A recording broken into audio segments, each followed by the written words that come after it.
Attention mga SSS pensioners, tatlong mahahalagang bagay ang mangyayari ngayong katapusan ng Setyembre, September 30. Ano nga ba ito? Mahalagang inyong malalaman.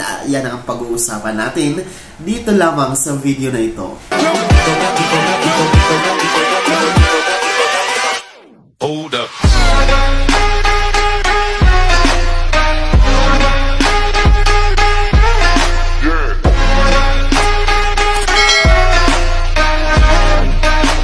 Hello mga ka-vlogs! Welcome dito sa aking YouTube channel. Magandang araw po sa lahat ng mga manonood. Saan po kayong dako sa mundo? Kumusta mga ka-vlogs? Tatlong mahahalagang bagay ang magaganap ngayong pagtatapos ng buwan ng Setyembre, September 30 mga ka-vlogs. Ano nga ba ito at gaano ito kahalaga bilang mga SSS pensionado? Pag-uusapan natin yan mamaya-maya, pero bago ang lahat, kung bago ka pa lang dito sa aking YouTube channel o di kaya hindi ka pa nakasubscribe, i-click nyo muna ang ating subscribe button na nasa baba. Huwag nyo kalimutan na pindutin ang notification bell, ilagay nyo po sa all para naman updated ka sa lahat ng mga videos na i-upload ko. Yes po mga SSS pensioners, ngayong September 30 po, tatlong mahahalagang bagay ang mangyayari bilang pensionado sa SSS. Kaya ko po ito binahagi sa inyo para po ninyo ma-enjoy and of course, para din po kayo aware no, sa isang magaganap ngayong September 30 mga ka-vlog. So, uunahin ko na ang pinaka-importante sa tatlong mahahalagang magaganap ngayong pagtatapos ng buwan ng Setyembre, no? This September 30. So, ang unang pinaka-importanting magaganap para po sa mga pensyonado na meron pong buwan ng kapanganakan ng Setyembre, no? Lahat po ng mga nagbi-birthday, no? Simula September 1 hanggang ngayong September 30, abay wag ninyong kalimutan, wag ninyong kaligtaan ang pag-comply ng inyong SSS Annual Confirmation of Pensioners or SSS ACOP. Wag nyo talaga yung kaliligtaan, mga pensyonado na 80 years old pataas. Dito man po kayo sa Pilipinas o nasa abroad, no? Basta ang inyong buwan ng kapanganakan or nagbi-birthday kayo ngayong buwan ng Setyembre, no? Kayo po ang required na mag-comply ng SSS ACOP bago magtapos, no? On or before September 30. So, wag na kayong magpalagpas ng October 1. September 30 lang hanggang. So, much better talaga na ngayon pa lang, no? Today is September 20, no? Ngayon pa lang po, i-comply nyo na ang inyong SSS ACOP. Paano ba mag-comply ng SSS ACOP?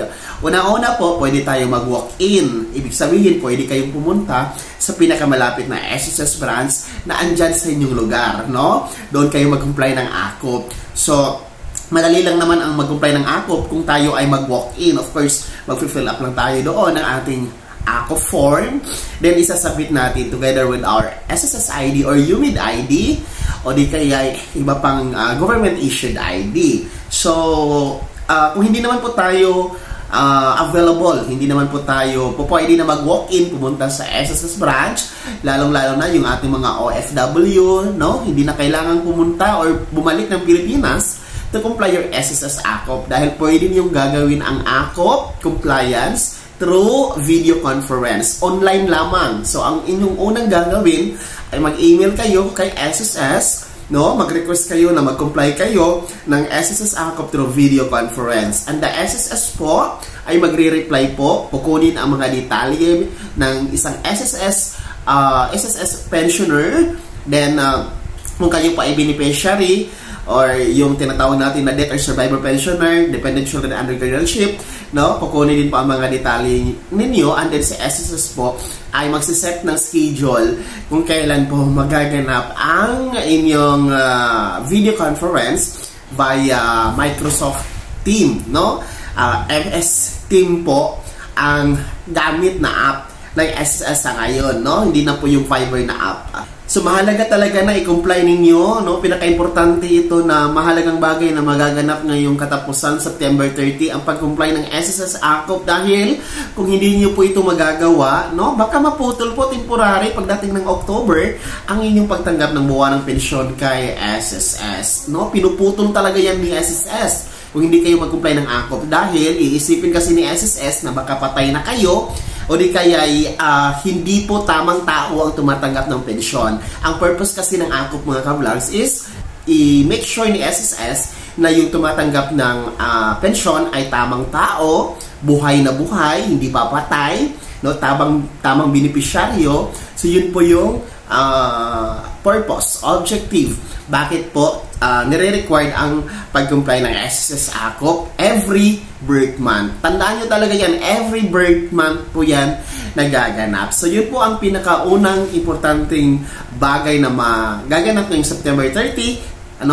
Deadline po yan ng inyong SSS AKOP compliance. Dito tayo sa pangalawa, no? Pangalawang mahalagang bagay na magaganap ngayong September 30, abay magtatapos na din po ngayong September 30, mga SSS pensioners, ang papromo ng SSS na discounts and perks.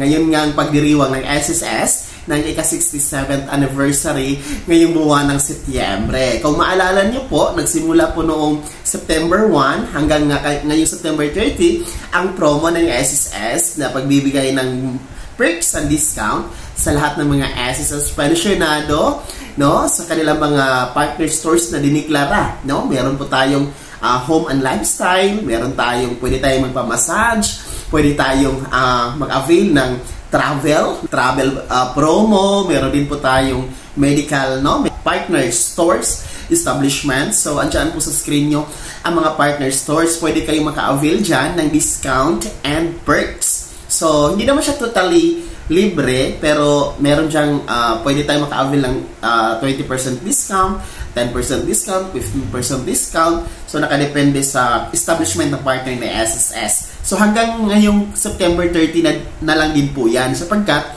ang SSS kasi ngayon, buwan ng Setyembre, buong buwan ng Setyembre ay nagdiriwang po ng ika-67th anniversary. So kaya hanggang katapusan na lang po yan ng Setyembre. So bisita kayo sa mga partner stores kung gusto niyo po mag-avail. Kung meron naman po kayong mga bakanting pera, no, mga extra money, no, pwede kayong mag-avail dyan. Pero hindi po yan compulsory, ha. Sa mga meron lang pera at gusto lang naman, ha, mga pensionado.